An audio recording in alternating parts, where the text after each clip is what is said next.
Hey everybody, welcome to my channel. My name is Chris. Today's video is all about my top niche picks for spring. Last week I did my top designer picks. This week is the niche perfumes, everything except vanillas. That will be in a separate video filmed right after this one. I got a ton of spring themed videos I can't wait to get started on, and with that, let's just do today's video. Since I'm planning on doing 4 videos today, we'll see how it goes. So I'm filming today's videos on my day off, even though it's still freezing. It's literally like 40 degrees today. I can see the squirrels running around and the birds are singing in the background if you can hear them. So my picks are going to reflect the fact that I live in the Midwest and it's still cold here. We get hints here and there that spring is around the corner. Last week it was in the 60s, but we all know that doesn't last very long here. So I've got a lot of picks for those of you who are like me and live in the Midwest where it's still cold, or you're in the northern United States, Canada, or Europe. We all know the feeling. That's actually one of the things I enjoy about spring. I can still wear some of my favorite perfumes. So the first one I'm going to show is this one called Tonka Sesame. I've only shown this in one other video. And when I heard that this had Tonka and sesame, sesame is a note I'm really loving right now. And I have shown a lot of fragrances that feature the note of sesame in several of my videos recently, but this is definitely one of my favorites. It has sesame, there's vanilla, it's got hazelnut, tonka, so it's a very warm, sweet, vanillic, nutty perfume. It also has almonds in here, and the almond in here adds a little bit of dustiness to it. So this is really kind of a nutty perfume lover's dream.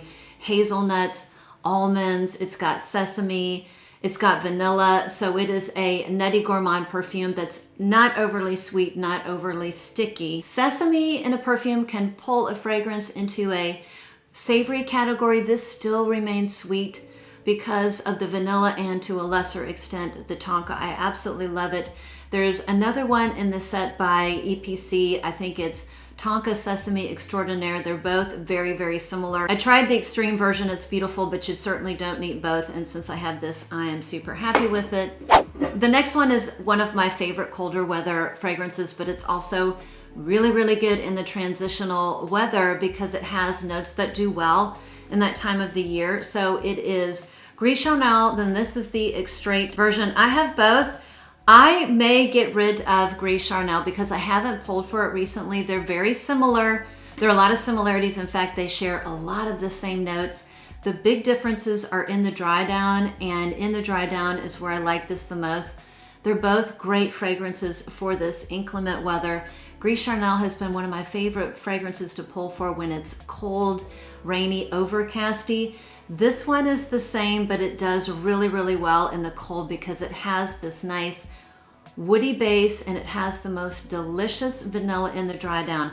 Now, that's the way it pulls on me, and when I wear it around other people comment that they can smell a nice vanilla on me, and that is something that I find missing in the original Gris Charnel. Even though they're both beautiful fragrances, you know, they both have tea, cardamom, fig. This one has vanilla. They both have sandalwood and a little bit of, I would say, musk in the dry down. So there is something about this fragrance that I find super comforting, like a warm cashmere coat. It is such a good perfume to wear when it's really, really cold, but I also find it somewhat refreshing and comforting when it's not super cold because of that tea note, because of the fig note. And of course, I'm a big lover of cardamom and sandalwood. I like those notes in basically everything. This one is going to last all day.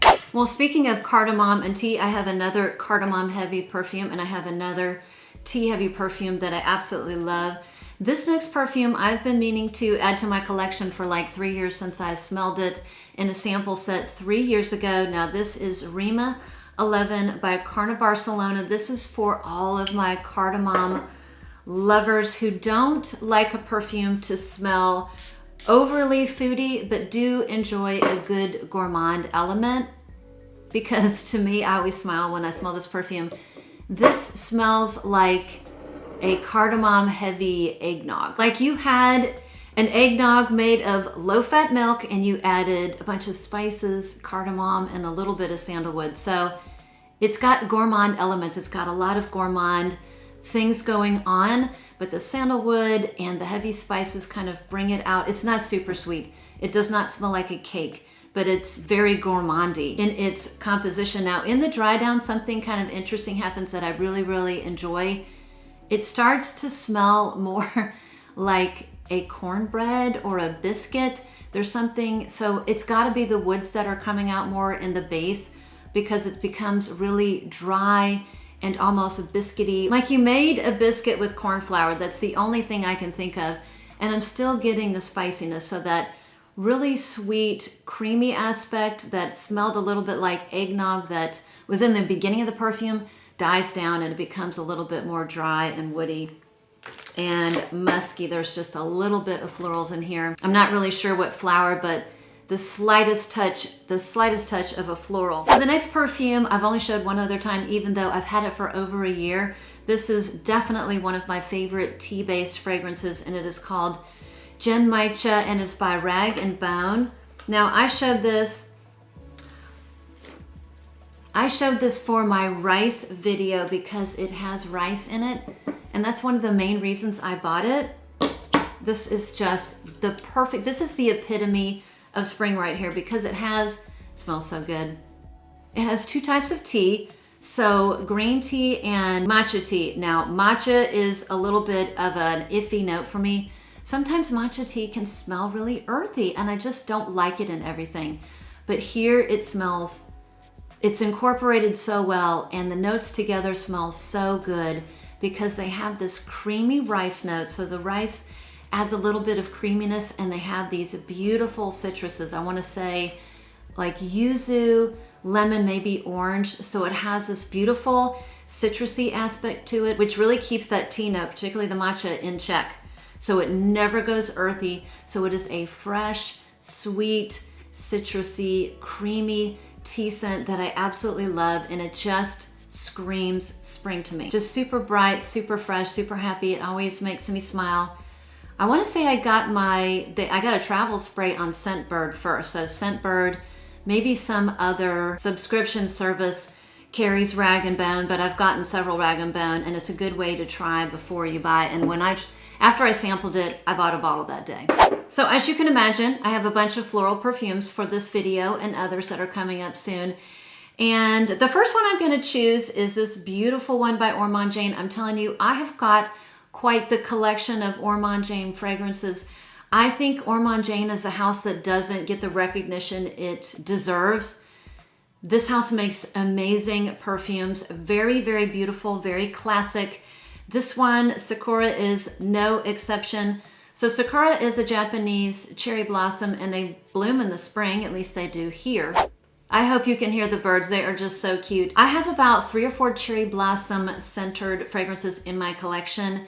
This is completely different than everything else. My other cherry blossom scents are musky and floral and whimsical and light, something I would love to wear with a sundress, maybe in the sunnier or hotter weather. This is the equivalent, this is the cherry blossom equivalent of a white power suit. This is completely opposite. This is a very professional, powerful, sexy, strong cherry blossom forward scent. It has a lot of other things going on which make this a little bit more of a serious perfume. So it's got that cherry blossom, but it has pepper. So it's got a little pepperiness. It's got some greenness in the background, but not soapy, not sharp, and nothing like leaves or stem. It just has a nice, soft, little bit of a dewy greenness. It's got a lot of amber, so there's a lot of amber in here, but it's not vanillic. It's not overly sweet. Some sort of wood. I want to say probably cedar and a little bit of spices. I wouldn't be surprised if a dusting of coriander is in here. And it really dries down into I would say a woody floral musk. The musk comes out, but it's not overly musky. So a beautiful perfume that I would definitely wear when I want to channel my inner boss babe, if you know what I mean.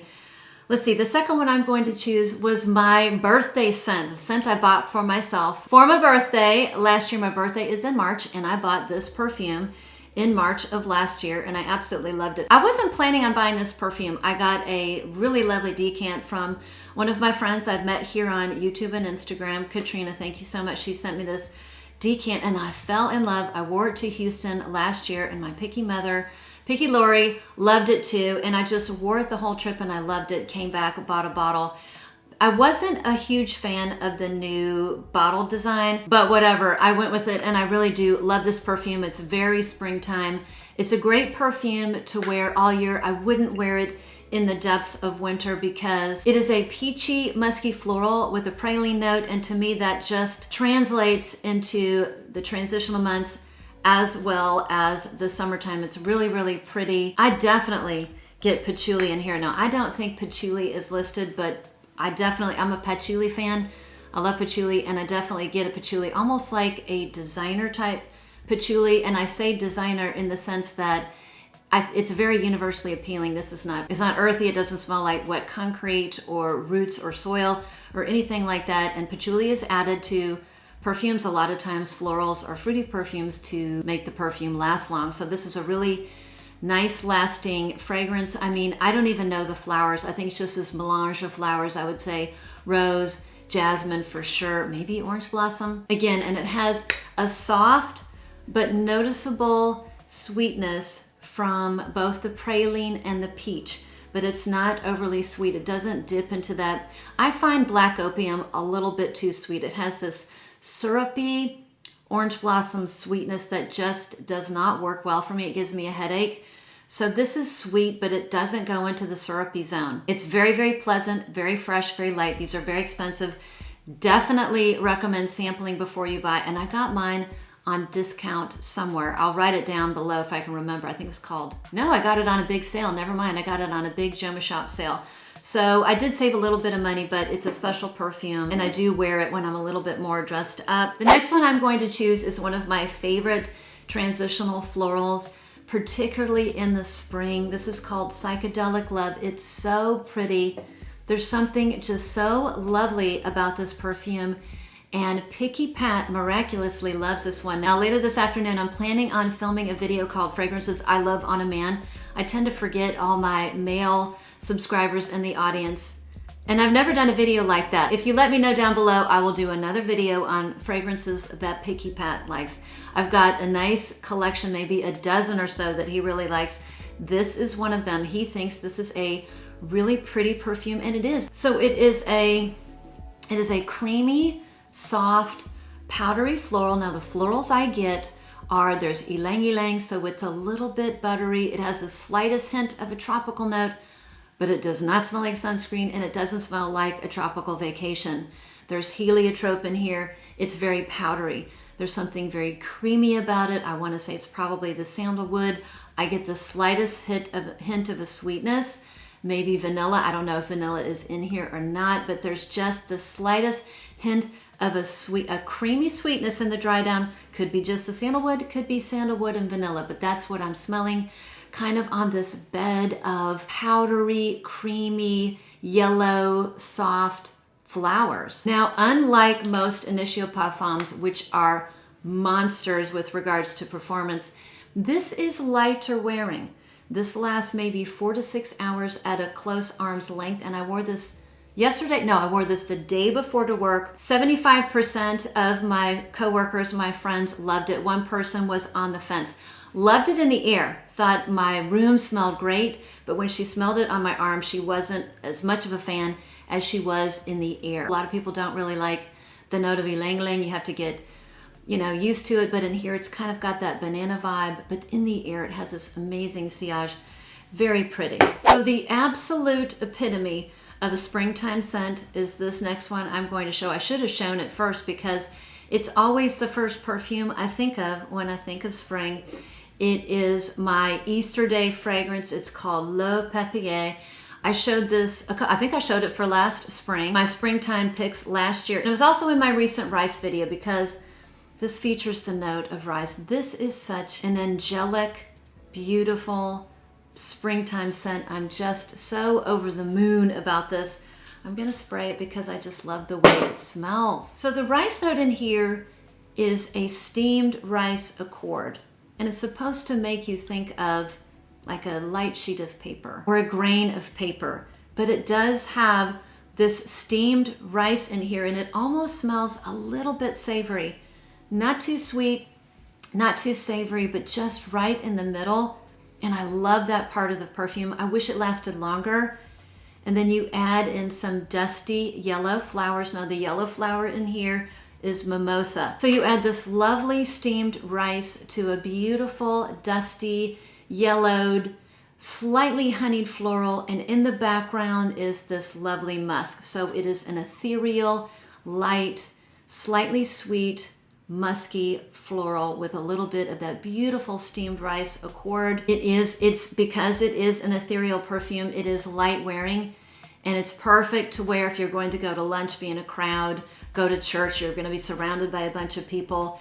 It does die down maybe hour 4 to 6, so it's not a powerhouse, but it just goes along with the kind of beautiful angelic quality of that perfume. The next one, I'm a broken record, but I've been loving this perfume. It is Celeste. I got this in the summertime.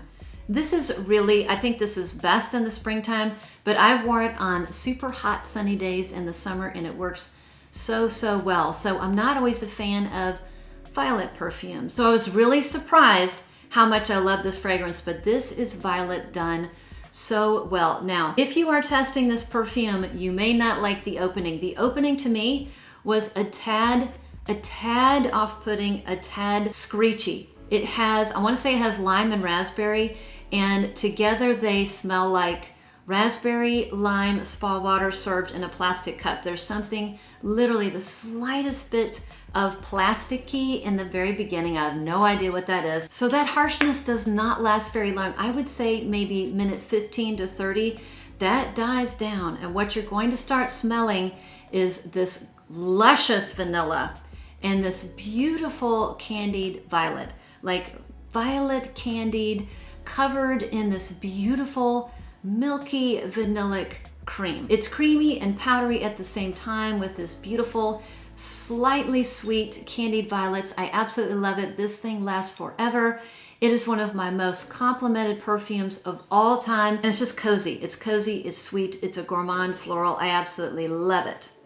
Okay, I've got 3 more and then I'm gonna film my spring vanilla fragrance video that I'm really excited about. So the next one is another one. This is the epitome of spring. I love this. So this is Molecule 01 plus Iris. Now I can't believe I have never owned the original Molecule 01, even though I've wanted to, because I mean, I had a little sample of it, I loved it. And I think it's a really good layering fragrance in addition to wearing on its own. And the reason I never got it is because we have Juliet Has a Gun, Not a Perfume, and they're very similar. So this is basically Molecule 01 with the added note of Iris. Now Molecule 01 is ISO E Super. So it's basically a synthetic woody note that has like musky and ambery undertones. And so you just add some beautiful iris to it and you get this spectacular perfume. I'm telling you, this one smells, it's a very simple perfume, but it smells so pretty. Oh, this is so pretty. My mom would like that, I think. This is a fluffy, powdery iris perfume. Now, iris can go in lots of different directions. Iris can smell very lipsticky. So if you smell a perfume and you immediately detect lipstick, that's iris. Iris can smell very powdery. It can come off very bottom of a makeup bag, powder-like, but it also can smell earthy, like a carrot, because the essential oils from an iris is taken from the roots. So it makes sense that it can smell earthy and vegetal. So to me, in this perfume, the iris in here smells powdery, but it has this vegetal, carrot-like quality, which I really love. And there is this hint of a clean, citrusy sweetness somewhere in the background. Now, according to Fragrantica, only 2 notes are listed. You have the ISO E Super and Iris, but I get other things. I get this slightly sweet, fresh citrus in here. It is so beautiful. The only thing that comes close is, I'm blanking, it's the Prada, I think it's called Prada Iris. Yeah. This is a really good standalone perfume. But if you have an iris fragrance that you want a little bit of lift, brightness, this would be good too. I mean, this could be added to anything woody or powdery as well. Floral, it's so pretty. So this one has something what I call fake anosmia. So the wearer oftentimes, like a Molecule 01 or some of these molecular fragrances, you may not smell it, you may not detect it on yourself and you think it's gone, but others will smell it around you 4 hours. And the same thing happens with this, like hour 3 or 4, I think it's gone, but others will smell me all day. Like especially when I walk by, they'll get this whiffs, they'll get my woofs, they'll get these whiffs of my sillage that's quite pretty. Delicate, but still going strong. Delicate, but still going like well into the day, hour 6 or 8. So the next perfume I picked up last year, over a year ago. I've never shown it. I don't even think I've shown it on Instagram, but it's a beautiful, beautiful scent, and it's an orange blossom scent. And I think I'm gonna do a dedicated video for just orange blossom perfumes because I have several and I really do love that note. But shout out to Carolina. She lives in Canada. She's the one that reached out and told me I need to get this perfume, and it's called Perdizione, I think so, by Nobile 1942, which is an Italian line. Now again, this is an orange blossom forward fragrance, and this perfume is the reason I don't have a full bottle of Love Don't Be Shy, and I don't have a full bottle of Sintra, two perfumes that I adore. I love Sintra, and I strongly like Love Don't Be Shy, but that one smells a little bit like another perfume I have. This perfume right here kind of falls in the middle. It's like the best of both worlds. So Love Don't Be Shy has that orange blossom and marshmallow. A lot of people find it too sweet. A lot of people find it too cloying. There's no marshmallow in here. There's vanilla. Now this one has the greenness, a little bit of the greenness as Sintra. Now Sintra has Perion, or petitgrain, as we say in America, which is very green. It smells like leaves, sometimes twigs, and adds a strong greenness to a scent, and that is what is in Sintra. And I think Sintra also has some marshmallow. So it's a marshmallowy orange blossom with a heavy greenness. This has a little bit, I would call it a greenness from neroli, and it can smell green. So I think that's the greenness I'm detecting in here. So this to me is like the best of both of those perfume worlds. And because I have this, I don't need those other perfumes. So again, what I really smell in this is orange blossom, vanilla, neroli. I know there's other notes in here, but it is a gourmand perfume without being overly sweet. And my friend Carolina thinks it smells like a lemon meringue pie. Now, to me, the orange blossom and the neroli pull a little bit strong. To me, it smells like a lemon meringue pie, but in the pie, you have orange blossom and neroli water that you infuse. So it is a floral gourmand. It's beautiful. So if you like those two perfumes, thought Love Don't Be Shy was too expensive, number one, and too cloying, and you love Sintra, but it was too green, give this one a try. You may love it. Now, the last one is from the House of Sillage. Now, I have not hidden the fact that I'm not a huge Disney fan. Now, it's not that I hate Disney. Listen, if you know, you know. Like, you got married at Disney, you honeymooned at Disney, you have no problem waiting 8 hours to go on a ride. That's a diehard Disney fan. That is not me. Now, I think Disney's cute. I'm more of a Looney Tunes fan. So when House of Sillage came out with the Looney Tunes, it was all I could do to blind buy Bugs Bunny and Tweety Bird because the bottles are so stinking cute. And I have Bugs Bunny right here. Now this bottle, I mean, come on, this is the epitome of spring. You've got this beautiful glass. I don't know if you can see kind of the lid. It's this beautiful abalone, mother of pearl, like these little diamond crystals here. And of course, Bugs Bunny is cute. Now this perfume surprised me because I thought for sure, see that little carrot there? I thought for sure there was going to be iris in this fragrance, and I really wish they would have used iris as the star floral. I tell you, that would have been a whole lot of fun. And now that I think about it, I don't think House of Sillage has an iris dominant fragrance. So I was really shocked when I smelled this. It didn't smell like I had anticipated. It is, I would describe it as a citrusy, patchouli musk. So the first thing you are going to get is a citrusy raspberry patchouli. I get a raspberry lemonade with patchouli and a little bit of florals. I don't know the flowers in here. I would just call them background florals. And the patchouli in here is very likable. I would say it's on the drier side, maybe slightly earthy. Doesn't smell like concrete, doesn't smell like wet ground, doesn't smell like roots or damp forest. And the surprising thing to me is when I do the video, what perfumes Picky Pat likes on me, shockingly, this was one of his favorites. Now when this came in the mail, I had it sitting on my kitchen counter, and I don't know why, but I always like to test it for a couple of days. I like to test it on paper. I like to test it on my clothing in the evening before wearing it to work or anything like that. I want to make sure it's not too strong, overly offensive. And twice. And Pat took the perfume, brought it off the table, brought it to my room and said, hey, what perfume is this? I really like this. It smells really good. Took off the cap and sat there and smelled it. Looked at me and said, this smells really good. So this passed the Piqué Pat perfume test. So it tells you that it's not overly gourmand because Pat does not, now he'll tell you he hates most gourmands. He thinks they smell really artificial. And that might be why he likes this perfume. This is not a gourmand fragrance. Other than me, I get like a citrusy raspberry. I get a raspberry lemonade, patchouli, musk, and some non-specific florals. I would say the florals are the slightest hint, slightest touch, like shampoo-y, but they're way, way in the background. I've worn this multiple times. This was my bathrobe scent. And Pat is very consistent because he would maybe hug me before he was going to bed and would say, oh, I really like that perfume we're wearing. It smells really good. And it would be this one. So consistently, he likes this DNA. For me, it is a strong like. Again, I would have really loved it if it would have been an iris-based fragrance, but it's fun. I have to say, I love the bottle and I've been really good and haven't blind bought Tweety Bird because they sent me this little card in the mail. It's like one of those scratch and sniff things. And I smelled Tweety Bird and it was a little bit different than I thought. I'm kind of glad because I would have blind bought it on the spot, or I would have bought it right then on the spot. It's a very shampoo-y, a little bit floral fragrance. That's what I'm getting from the card.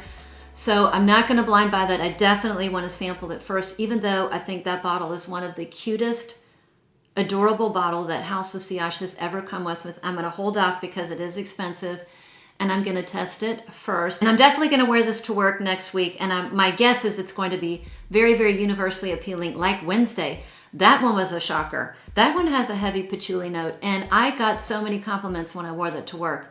So I do think House of Sillage does patchouli in a very universally appealing way.